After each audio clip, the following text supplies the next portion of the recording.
your introduction could have been slightly on the shorter side. You need to make sure what are your core areas, the ones that you think are important, and focus on those, and then bring them up and finish it up. It was going slightly on the longish.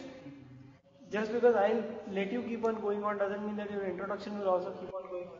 Oh, You decide that I want to focus on these 4 areas or these 5 areas.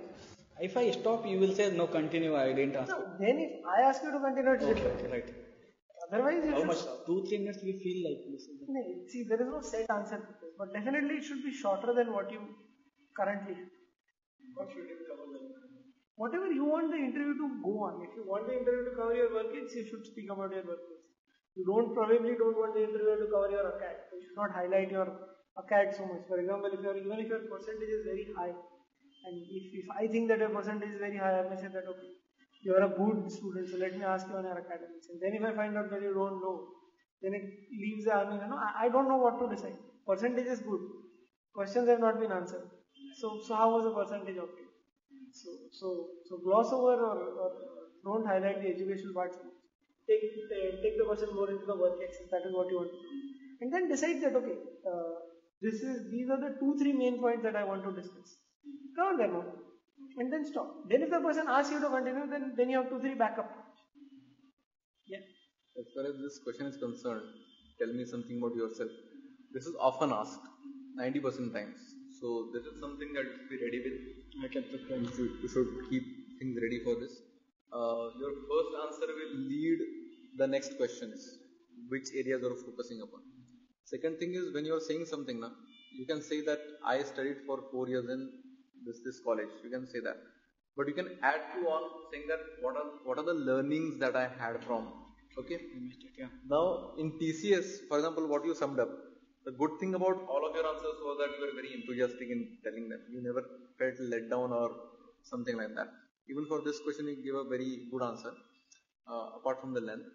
Now, what we are looking for as panelists is that if you give an answer to me, if somebody else gives an answer to me, and any one of you who tells me what has been my learnings, what I have learned in those 4 years in engineering, what I have learned in TCS, you spoke things like teamwork, you spoke things like leadership.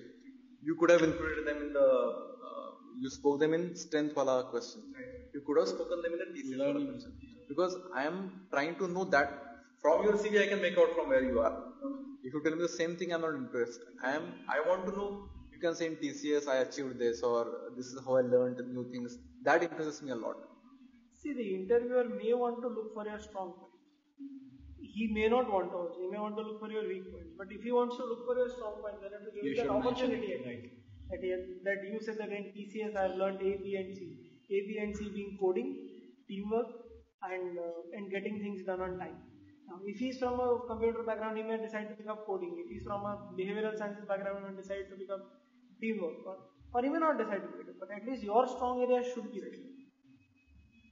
Your body language. Sometimes when you answer questions, you touch your hair.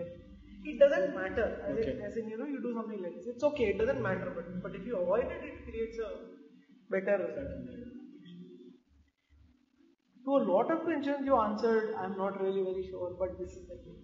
I'm not really very sure. And this is a wild guess. If you're saying I'm not sure and a wild guess, both of these things, one of these things, 2 things could have been not good. The pen answer was good. You managed to market it, your points were well, you were creative in doing it, you were able to speak, you are not flustered. So that is a strength, that is something which you are able to do. Yeah, you could, without thinking, typically for all the extempore questions, we have been giving time to think. So I expected you to think and then speak, but you didn't take time. In spite of that, you spoke very well, and I threw a question at you in between. You answered to that as well. So I thought you did well on that particular question. My performance in this cat was not too good, and I have very less options. So as you said, like this is 80%. Your suggestions I'm noting down. Certainly I need to work, but I just want to make sure like it's always 100%. If I'm preparing only for 2 colleges, I should get calls from 2 colleges. So just I want like a quick feedback. Like these are the areas where I'm falling falling a lot. I think academics would be definitely an area of concern because if the interviewer decides to go into academics, that is an area where he will need to question. Okay. Anything else? Probably what you can do is that if you're not sure about your academics, in the CV you'll put work X first and icats later. And in tell me something about yourself, you speak about work X more rather than academics. One thing is you have got good communication skills. You don't fumble while speaking. You have the ability to carry on in spite of being pushed down. So that's a good thing. Probably when you look at the videos that we'll shoot and we'll put them on the website or we'll send it to you, you will see your performance and then you will realize yourself, because it's a great learning to see yourself perform. Then you will realize that I am speaking too fast sometimes. My points are not getting communicated properly. Sometimes I come across as a very aggressive person because of my high voice or because of my fast speech. So things like this. But there is, I don't think, any 100% formula for getting the interview right. You can always keep on improving.